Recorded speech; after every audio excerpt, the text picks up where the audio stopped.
Hello अस्सलाम वालेकुम। So welcome back to code explorer. हमने 3 मीटिंग के बाद हमारा एक नाम सोच लिया। So we are on chapter 3 of clean codes. So let's start. Chapter 3 is all about functions. सही है, तो हम फंक्शंस के बारे में बात करते हैं कि भाई फंक्शंस क्या हैं, किस तरीके से लिखनी चाहिए। सो बेसिकली फंक्शंस मेरे ख्याल से तो in JavaScript are the main part, right. हर चीज फंक्शन से ऊपर हो रही होती है। जिस लैंग्वेज में मैं काम करता हूँ हर चीज फंक्शन में। Everything is actually a function. So इसमें भी यही बताया गया है कि बेसिकली एक बहुत बड़ा फंक्शन की एग्जांपल दी गई है। और तो आप भी देखेंगे। अब एक एक इतनी बड़ी एग्जांपल में इन्होंने आखिर में सबसे लिखा हुआ है कि do you understand this function after 3 minute of query, probably not. तो इसके बाद इन्होंने करा है कि फंक्शन की स्मॉल एक्सट्रैक्शन की है, छोटी छोटी एक्सट्रैक्शन करके वो बताया गया है कि यार इतनी स्मॉल एक्सट्रैक्शन और रीनेमिंग से आप फंक्शन कितना बेहतर बना सकते हैं। सही है। सो हम इसको टॉपिक बाय टॉपिक लेकर चलते हैं फंक्शंस को। बेसिकली सबसे पहला टॉपिक है स्मॉल। सही है। Small, the first rule of function is that this should be small. The second rule is this should be smaller than that.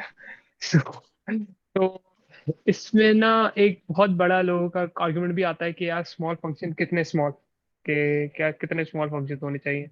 3 line के फंक्शन होने चाहिए या 15 लाइन के फंक्शन होने चाहिए। कर दूं just before you start the small part of the function hmm. basically उससे पहले एक एक बात बोली गई है कि so what it is that makes a function easy to read and understand. How hmm. can we the function communicate its intent? सही। तो what attributes can we give our functions that will allow casual reader to intuit the kind of program they live inside? मतलब कि ये सारे questions हैं कि किस तरीके से फंक्शन को easy to read and understand बनाया जाए, कैसे फंक्शन जो है ना इस तरीके से लिखा जाए कि रीडर के लिए वो इंटेंट रिवील कर रहा हो। सो फिर आंसर में उसने स्टार्ट किया स्मॉल। सही, बिल्कुल। अब स्मॉल फंक्शन स्वाद भाई शायद पहले हम भी उस वॉर में नहीं रहे। बट पहले ये होता था, ये लंबी लंबी स्क्रीन नहीं होती, मतलब वो लंबी वाली जो स्क्रीन आती है, जो उस उतने में जो स्क्रीन में ना फंक्शन आ जाए तो वो बेहतरीन फंक्शन है। ठीक है, इसके बाद ये आना शुरू हुआ कि एक फाइल के एक पैराग्राफ के अंदर जितना फंक्शन आ जाए वो अच्छा आना है, वो बेहतरीन है, मतलब इट्स अ स्मॉल फंक्शन। तो यही इसमें बताया गया है कि what is really a small function. सही है, कि 3,000 लाइन का स्मॉल फंक्शन है, ठीक है, कि 20 से 30 लाइन का फंक्शन स्मॉल है, या 4 लाइनों का जो फंक्शन है वो स्मॉल है। सही है। तो और या तो 1 लाइन का फंक्शन भी इसको बोल सकते हैं फंक्शन स्मॉल रहता है। सही है। तो इसमें एक बड़ी अच्छी लाइन लिखी है, function should not be 100 line long, function should hardly ever be 20 line long. सही है। और एक लाइन 120 कैरेक्टर्स होते हैं, तो बोले हार्डली 20 लाइन होनी चाहिए उसके अंदर।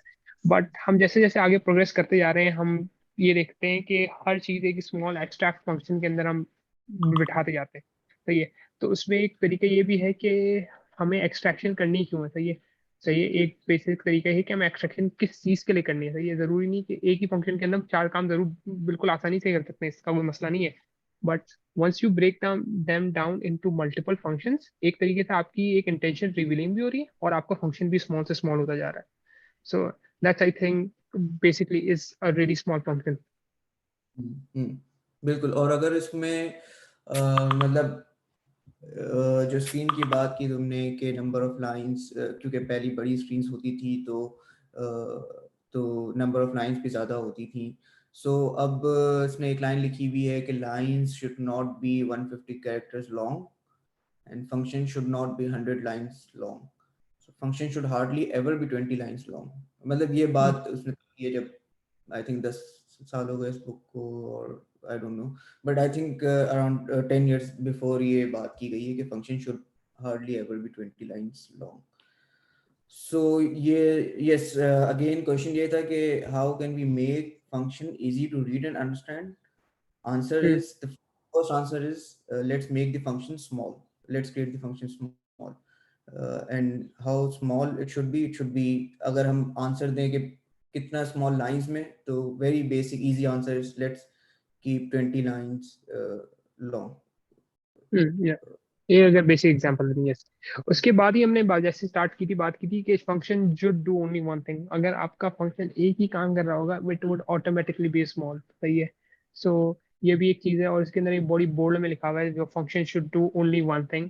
and it should do it well and should do it only. So ये एक बड़ी बड़ी एक एग्जांपल, इसमें भी एक चीज आती है जोहद भाई कि what is one thing. For example creating a user, right? अब यूजर क्रिएट करने में मैं उसको डेटाबेस में इंसर्ट करवा रहा हूँ, उससे नोटिफिकेशन सेंड करवा रहा हूँ, सही है, उस यूजर क्रिएशन का। उसमें फॉर एग्जांपल मैं कुछ और चीजें कर रहा हूँ, वो सब चीजें एक क्रिएट यूजर के फंक्शन में ही आती है। बट हम्म। क्या वो एक चीज है या नहीं है? तो ये भी एक सवाल है। हाँ, लेकिन इससे पहले ना like do one thing is the third part. पहला पार्ट था small, and hmm. small means measuring in number of lines and which is 20 lines. इसके बाद इसने एक और आइडिया ऐड किया कि blocks and indenting. Hmm. Idea ये था कि हर ब्लॉक्स जो है ना आपको 2 levels, not more than 2 levels nested होने चाहिए। मतलब कि अगर एक फंक्शन लिखा हुआ है और उसके अंदर 20 लाइंस हैं, और अगर इफ स्टेटमेंट है उसके अंदर, और if statement is a single block, तो हम्म। उसके अंदर और इफ स्टेटमेंट आ गई which is a second block nested level पे, तो अब उसके अंदर थर्ड ब्लॉक नहीं बनना चाहिए। सो ये एक और मैट्रिक्स दे दिया इसने कि अगर आप नेस्टेड लेवल पे जो है ना ब्लॉक्स को ना लेके जाओ, और हर इफ के ब्लॉक के अंदर ना आइडियली एक फंक्शन कॉल हो रहा हो, या वाइल का ब्लॉक हो गया या फॉर का ब्लॉक हो गया, तो हम्म। उसके अंदर एक फंक्शन कॉल हो रहा है आइडियली। तो ये जो इसने बात की हुई है कि this also implies that function should not be large enough to hold nested structures. Therefore, the indent level of a function should not be greater than 1 or 2. This of course makes the function easier to read and understand. So ये मतलब fundamental idea है। ये हर जो idea fundamental है वो है to make function read and understand, easy to read and understand. So फिर तुमने बात की कि यस थर्ड पार्ट इज के function should do one thing. Hmm. Yes के one thing, what is one thing? अच्छा, one thing is if a function does only steps that are one level below the stated name of the function, then the function is doing one thing. मतलब कि एक function का नाम है sign in, हम्म। ठीक है, वो लेट्स से साइन इन के प्रोसेस में क्या होता है, साइन इन के प्रोसेस में मे बी एपीआई कॉल होती है to server.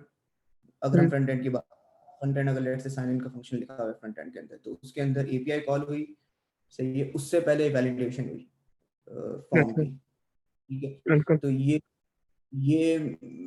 May be second level of abstraction हो गई। और अगर अच्छा 2 मिनट के लिए एब्स्ट्रैक्शन की बात करते हैं कि what is abstraction first of all,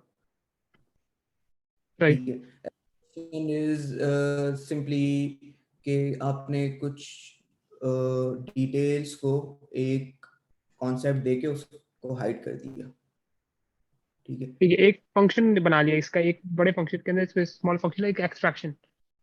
बिल्कुल, लाइक एक फंक्शन है उसके अंदर मल्टीपल चीजें, आपने उसको पहले देखा कि इसके अंदर मतलब एब्स्ट्रैक्शन की बेसिक, अगर हम प्रोग्रामिंग को भी हटा देना तो एब्स्ट्रैक्शन की जो बेसिक डेफिनेशन है ना वो ये है कि डिटेल्स ली और उसको हाइड कर दिया और उसको एक नाम दे दिया, सही है। ठीक है।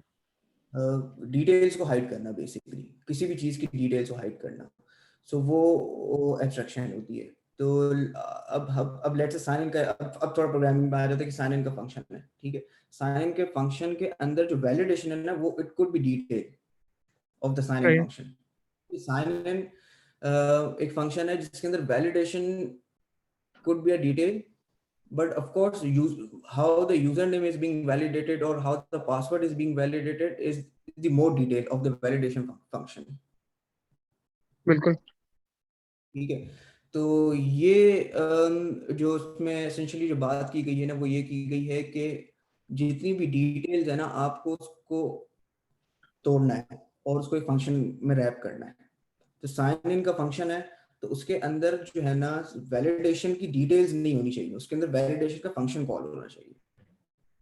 वैलिडेशन का फंक्शन कॉल होना चाहिए, बट फंक्शन एक्सट्रैक्टेड होना चाहिए एक डिफरेंट नेस्टेड लेवल के अंदर ना, ताकि वो एक ही चीज करे, वन लेवल एक्सट्रैक्शन पर फंक्शन, एक तरीके से ना, कि बिल्कुल। अगर हम किसी को एक्सट्रैक्ट कर रहे हैं तो बेसिकली वो एक एक लेवल का एब्स्ट्रैक्टर हो, एक तरीके से उसका वन लेवल होगा कि मतलब साइन इन के अंदर कोई पार्सिंग हो रही है, कुछ भी हो रहा है, वो उसके फंक्शन बना के वो एक लेवल डाउन ही एब्स्ट्रैक्शन होगी इसकी। मतलब कि अगर वैलिडेशन की डिटेल्स को हमने साइन इन के फंक्शन के अंदर लिख दिया, वैलिडेशन का फंक्शन नहीं है, और लेट्स से कि अब साइन इन का फंक्शन जो है यहाँ से स्टार्ट हो रहा है कि इफ ईमेल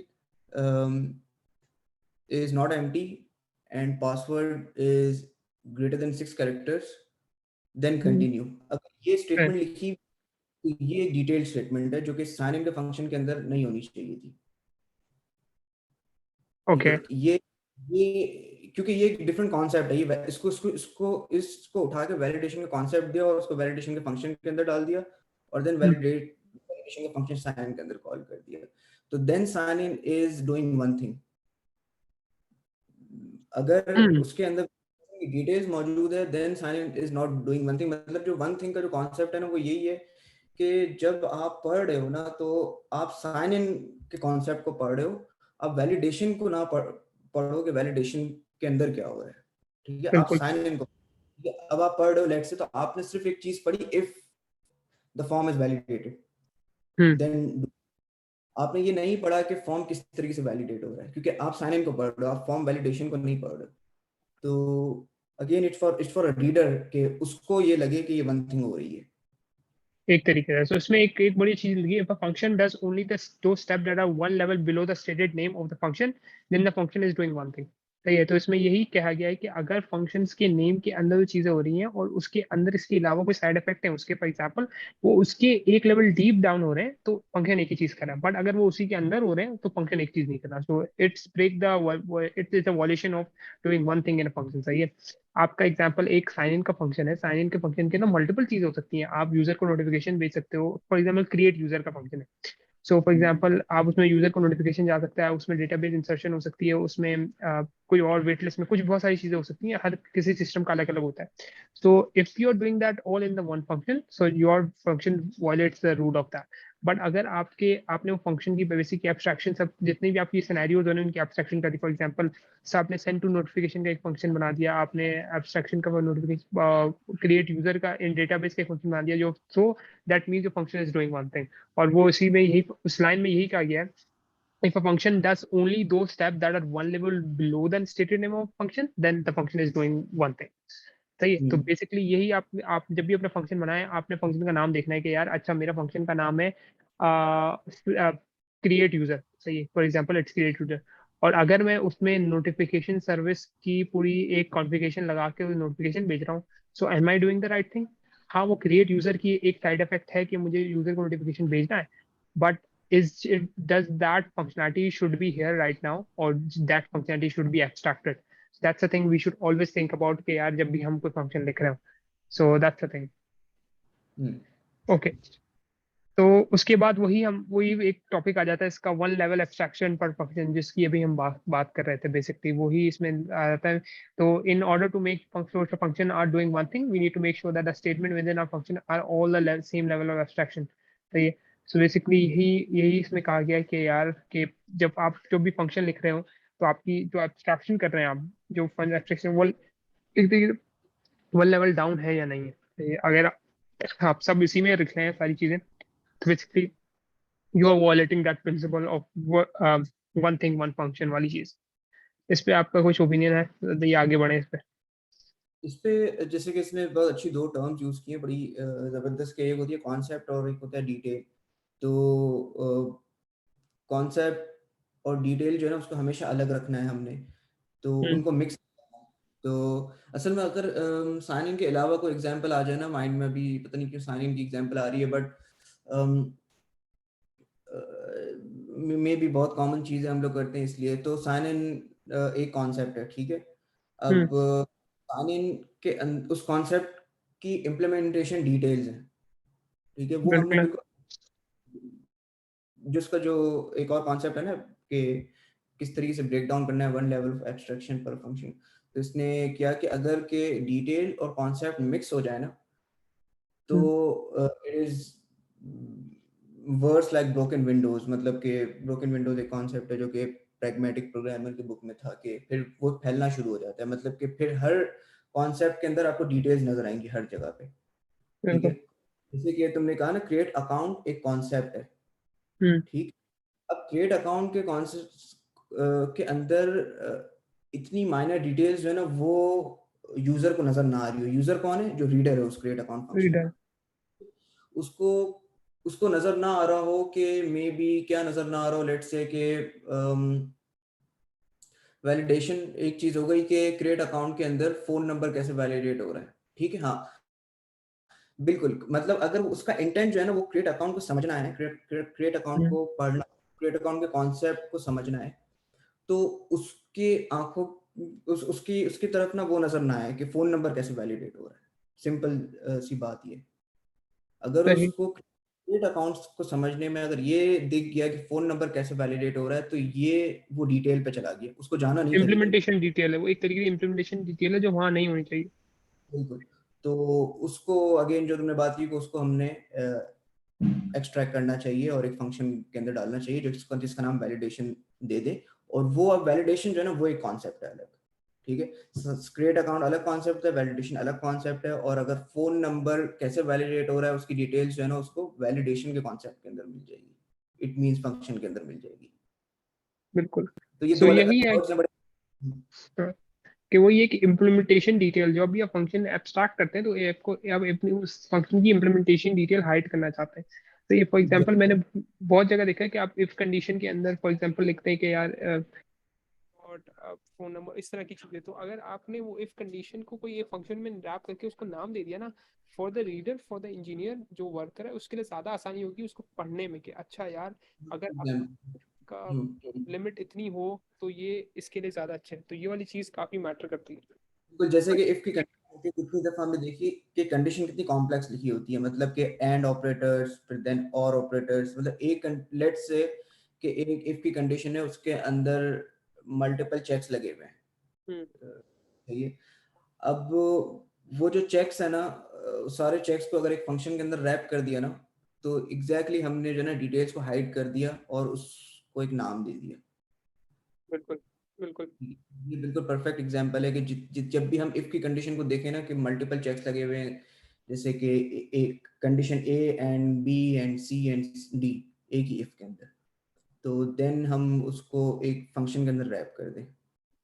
बिल्कुल ये या फंक्शन के नाम में रैप कर दें, या उसको जो आपके जो एम्प्टी स्ट्रिंग्स हैं, जैसे स्ट्रिंग्स होती हैं कि यार जैसे अकाउंट का लेवल इतना 5000 लिखा हुआ है या कुछ भी, एक एम्प्टी स्ट्रिंग्स के तौर पे हम रीड करें, या तो उसको एक कांस्टेंट में देकर उसका नाम दे दें ताकि वो इंजीनियर के लिए ज़्यादा रीडेबल हो। एक तरीके से वो रीडेबिलिटी में ही चला जाती है कॉन्सेप्ट कि आपको कितना रीडेबल बनाते हैं हम। सही है। तो बिल्कुल। ये तो हो गया हमारी एब्स्ट्रैक्शन। इसके बाद बात आती है reading code from top to bottom, the step down rule. So जैसे हम बात कर रहे थे कि as a user, as a reader आपको कितनी आसानी है वो चीज़ पढ़ने में। सही है। वो चीज़ जो फंक्शन उन्होंने बनाया है वो चीज़ फंक्शन पढ़ने में, जैसे बाद ने बोला था कि यार अगर आपको उसमें इम्प्लीमेंटेशन डिटेल दिख रही है so that's already violate the rule, आपको इम्प्लीमेंटेशन डिटेल नहीं दिखनी चाहिए। सही है। So it's basically like we follow every function to be followed at next level of abstraction. सही है। तो आपके जो भी पढ़ रहे हैं वो एक तरीके से आपके डाउन लेवल एब्स्ट्रैक्शन में होना चाहिए। सही है।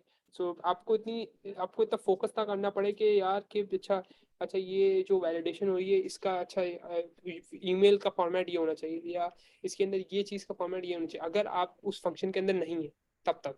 सही है। तो स्टेप डाउन रूल एक तरीके से पोएट्री के तौर पे आप टॉप से, अगर आपने किसी अच्छे फंक्शन को पढ़ा हो तो आप टॉप से पढ़ते हैं उसको। सही है। कि अच्छा यार ये होना चाहिए, ये होना चाहिए, देन ये होना चाहिए, देन ये होना चाहिए, देन ये होना चाहिए। अगर कोई भी एक फंक्शन अपने फंक्शन में एक्सट्रैक्टेड नहीं है तो आप उस फंक्शनैलिटी के इम्प्लीमेंटेशन डिटेल को पढ़ना शुरू हो जाते हैं। So that's a wrong thing एक तरीके से उसमें, ये एक तरीके से समझाया गया है। एग्जैक्टली। और इसमें अगर मैं थोड़ा सा ऐड करूं तो इसमें एक कॉन्सेप्ट इसमें दिया गया कि आपके जितने भी फंक्शन की इम्प्लीमेंटेशन है ना वो एक टू पैराग्राफ की तरह लिखी हुई हो। जैसे कि अगेन इसकी एग्जांपल लेते हैं क्रिएट अकाउंट की। तो फंक्शन का नाम है क्रिएट अकाउंट और हर फंक्शन जो है ना वो स्टार्ट होना चाहिए टू से। मतलब कि in in my mind let's say मैं स्टार्ट कर रहा हूँ उसको टू से, TO2। So to create account we need to do we need to include validation. We need to do validation. Then we need to make an API call. Then we need to navigate user to the home page or verification page or whatever it is. ठीक है। Then दूसरा to का statement ये हुआ कि to validate we need to validate e name, email, password. सही है। तो ये स्टार्ट हुआ बेसिकली कि क्रिएट अकाउंट के अंदर पहले हमने वैलिडेशन का फंक्शन कॉल किया, इसके अंदर फिर हमने वैलिडेशन के फंक्शन के नीचे हमने एपीआई कॉल किया और उसके नीचे हमने नेविगेशन कर दी। ठीक है। हमने वैलिडेशन के फंक्शन के अंदर अब काम किया, हर हर फंक्शन मतलब क्रिएट अकाउंट का जो फंक्शन है ना वो सिर्फ सेट ऑफ फंक्शंस को कॉल कर रहा है आइडियली। उसके अंदर कोई भी किस्म का एक्स्ट्रा कोड नहीं लिखा हुआ जो यूजर को पढ़ना पड़ जाए, वो सिर्फ सेट ऑफ फंक्शंस पढ़ रहा है एक स्टोरी की तरह। बिल्कुल। ये एक यही एक है कि अगर आपने ये रूल एक तरीके से फॉलो किया हुआ है ना, अगर आप ये पूरा फंक्शन लिख लें और उसके बाद अपने फंक्शन को पढ़ें, तो आपको ऐसा ना लगे यार कहीं कोई चीज़ में ज़्यादा तो नहीं, मतलब कोई ऐसी चीज़ है जो एक इम्प्लीमेंटेशन डिटेल है जिसको मैं हाइड कर सकता हूँ एक तरीके से। स्टेप डाउन रूल का यही मतलब है। और इसमें यही बताया गया, it's really hard right, it turn out to be very difficult for programmer to learn to follow this rule and write function that stay at a single level of abstraction. सही है। सो इट्स रियली हार्ड कि आप ना एक ही function के अंदर multiple functions call हो रहे हैं, वो एक सिंगल लेवल एक्सट्रैक्शन में वो चीज़ रह रही हो। So it's hard but it takes practice. हम भी वो सीख रहे हैं अभी ये चीज़ करना, क्योंकि हम भी काफ़ी लंबे फंक्शन देखते हैं, but still still working out. बिल्कुल। इसके बाद आती है स्विच स्टेटमेंट्स। मज़ेदार। सबसे पहली तो बात है कि हर किसी का यही है कि switch statements break that single responsibility thing. ये जो हमारा एक बहुत बड़ा कि सिंगल रिस्पॉन्सिबिलिटी।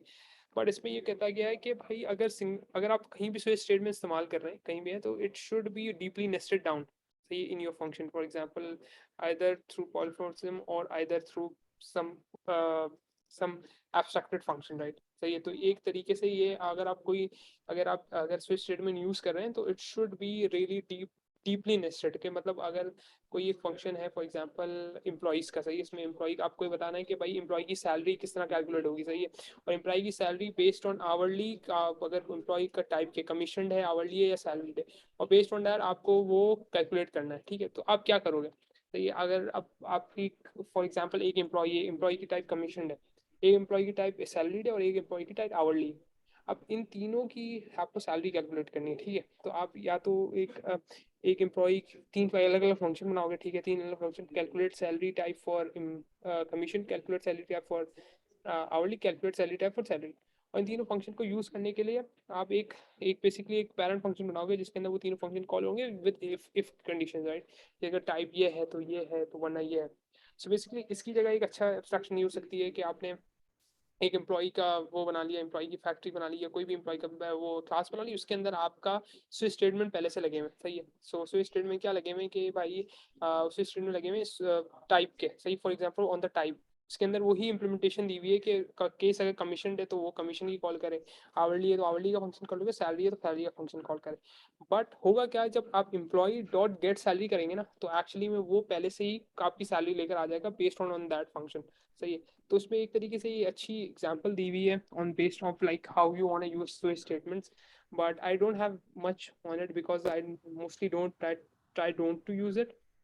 अगर मैं यूज करता हूँ तो बहुत ही ऐसी जगह होती है जहाँ पर तीन चार केसेस होते हैं।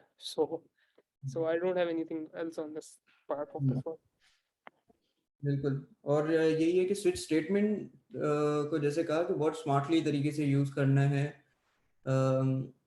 कि जैसे कि बिल्कुल जिसने एग्जांपल दी ना कि लेट्स से कि आप एक एम्प्लॉय की पे कैलकुलेट कर रहे हो और अकॉर्डिंग टू इट्स डेजिग्नेशन और टाइप, सही है। तो अगर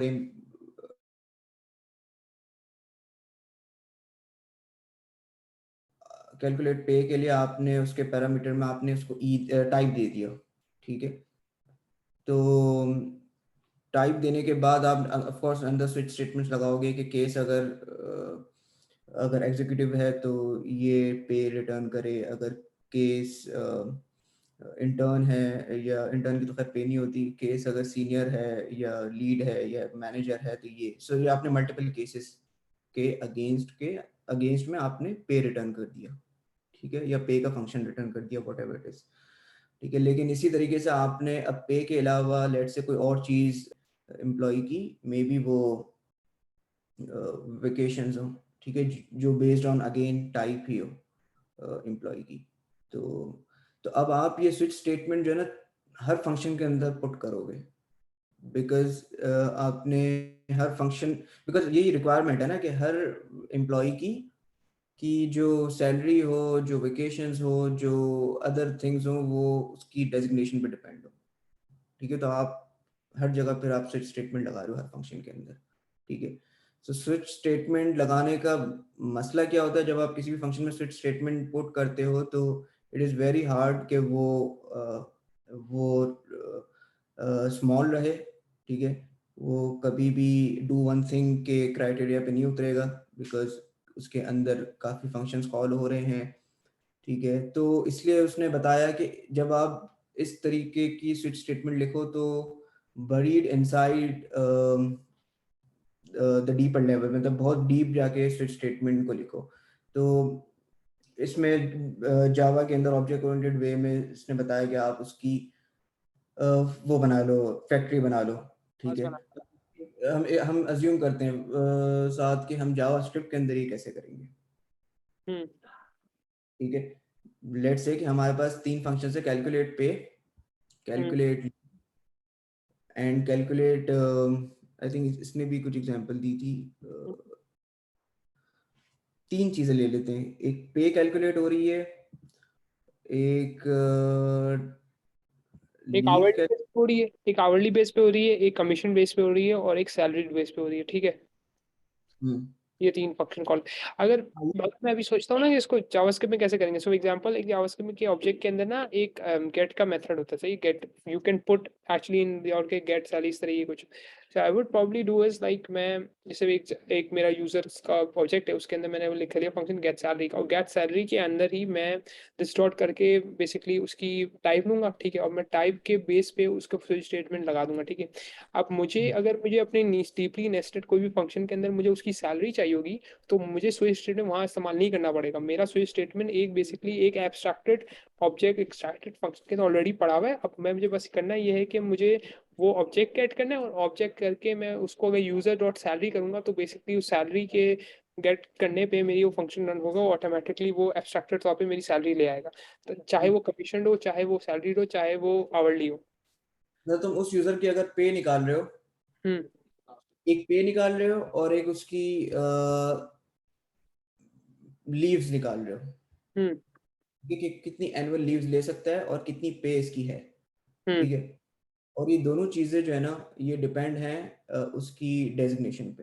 टाइप पे, डेजिग्नेशन टाइप, हाँ, कुछ भी हो सकता है। सो ये वाली स्विच स्टेटमेंट हम कहाँ रखेंगे, क्योंकि हमने ये दोनों फंक्शंस में भी नहीं रखनी, हम्म। ठीक है। जो कैलकुलेट पे है और कैलकुलेट लीव्स है, उन दोनों के अंदर ये स्विच स्टेटमेंट नहीं रखनी। बिल्कुल ये है। मैं कोशिश करूंगा कि मैं इसको बेसिकली वो जो मेरी गेट सैलरी का एक फंक्शन, फॉर एग्जांपल, मैं एक फंक्शन बनाऊंगा यूजर डॉट गेट सैलरी और यूजर डॉट गेट लीव्स, सही है। ये दो फंक्शन होंगे, उस फंक्शन के अंदर बेसिकली ये सारे स्टेटमेंट में एब्स्ट्रैक्टेड होंगे, सही है। और मुझे बार बार अगर कहीं मुझे अगर सैलरी चाहिए होगी उस यूजर की, या लीव्स लेनी पता करनी होगी, तो मैं वहां स्विच स्टेटमेंट यूज नहीं करूंगा। बेसिकली वो ऑटोमेटिकली जब मैं फंक्शन यूज करूंगा तो वो उसके अंदर ही होंगे, ठीक है। तो मैं इस तरीके से करने की कोशिश करूंगा ज्यादातर। हम्म, हम्म, हाँ बिल्कुल सही है। मेरे दिमाग में एक आइडिया ये आया कि बेसिकली हम लेट्स से कि गेट पे की बात करते हैं ना, हम्म। गेट, अब गेट सैलरी के अंदर 3 केसेस हैं कि अगर वो एम्प्लॉय मैनेजर है, हम्म। टीम लीड है और जूनियर है, हम्म। और यही 3 केसेस आएंगे हमारे उसमें गेट लीव्स में, तो ये ठीक है। और गेट सैलरी के अंदर इन 3 केसेस में अलग अलग फंक्शन कॉल हो रहे हैं। लेट्स से कि उस पहले वाले केस में जहां मैनेजर है वहां फंक्शन कॉल हो रहा है गेट मैनेजर्स पे, ठीक है। अगर टीम लीड है तो गेट टीम लीड्स पे, और अगर जूनियर है तो गेट जूनियर्स पे। हम्म। तो हम हर केस के नीचे ये फंक्शन कॉल कर रहे होंगे ना। तो मेरे दिमाग में ये एक आइडिया आया कि व्हाई नॉट हम एक ऑब्जेक्ट क्रिएट करें और मैप कर दें हर टाइप के अगेंस्ट एक फंक्शन को। ठीक है। हमने बनाया एक ऑब्जेक्ट जिसके अंदर की रखी हमने मैनेजर और वैल्यू रख दी गेट मैनेजर्स पे। ठीक है। नेक्स्ट प्रॉपर्टी हमने डिफाइन की टीम लीड और वैल्यू रख दी गेट टीम लीड्स पे। ठीक है। अब जब हमने वो फंक्शन कॉल किया ना गेट पे का एक्चुअली, ठीक है, तो वहां हमें चाहिए सिर्फ एक टाइप, ठीक है, जो कि हमने मैप में मतलब जो टाइप्स हैं वो हमने मैप में एज अ की डिफाइन कर दी। ठीक है। मैप में मैंने पास की तो उसने मुझे वो अप्रोप्रिएट फंक्शन दे दिया जो उस की के अगेंस्ट था, जो उस टाइप के अगेंस्ट था। Do you follow this whole thing? एक तरीके स्विच को आपने एक तरीके ऑब्जेक्ट में कन्वर्ट करके आपने उसको बेसिकली की के तौर पे ले लिया। फॉर एग्जांपल मैंने मैंने फंक्शन कॉल किया, उसका फंक्शन कॉल करके बेसिकली फंक्शन के अंदर मैं टाइप पास करूंगा और उस फंक्शन की ना बेसिकली, और फंक्शन बेसिकली एक तरीके से ऑब्जेक्ट ले रहा होगा, ऑब्जेक्ट वो की पे पास कर रहा हूँ मैप, और उसके अंदर एक तरीके से वो फंक्शन कॉल होगा। सिंपल एज दैट, बेसिकली मुझे ऑब्जेक्ट की कीज पे फंक्शन मैप है। हाँ, ऑब्जेक्ट की कीज पे मैपिंग है ना। मुझे वो फंक्शन रिटर्न हो जाएगा। तो इस केस में मुझे स्विच स्टेटमेंट जो है ना अपनी कहीं भी लिखनी नहीं पड़ेगी उस पूरे। ये मेरी स्विच स्टेटमेंट हट गई इस केस में। तो बाकी आई थिंक ये ऑब्जेक्ट ओरिएंटेड वे है कि हम उसको एक एम्प्लॉई की फैक्ट्री क्लास बना दें, एब्स्ट्रैक्ट फैक्ट्री क्लास बना दें, और फिर उसके अंदर जो है ना हमने अलग अलग सारे मेथड्स बनाए हुए हैं, गेट मैनेजर्स पे, गेट टीम लीड्स पे, गेट जूनियर डेवलपर्स पे।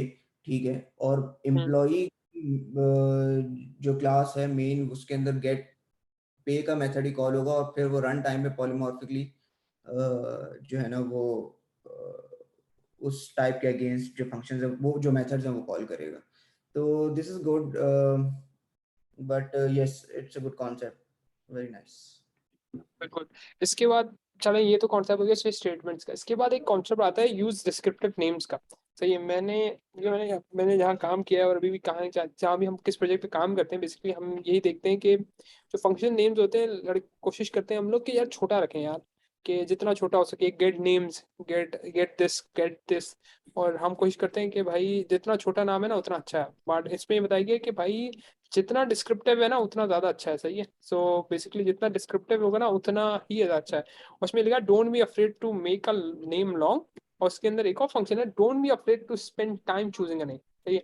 हम लोग ज्यादातर क्या कहते हैं, अच्छा यार जो समझ आ रहा है उसको वो लिख दिया, ठीक है।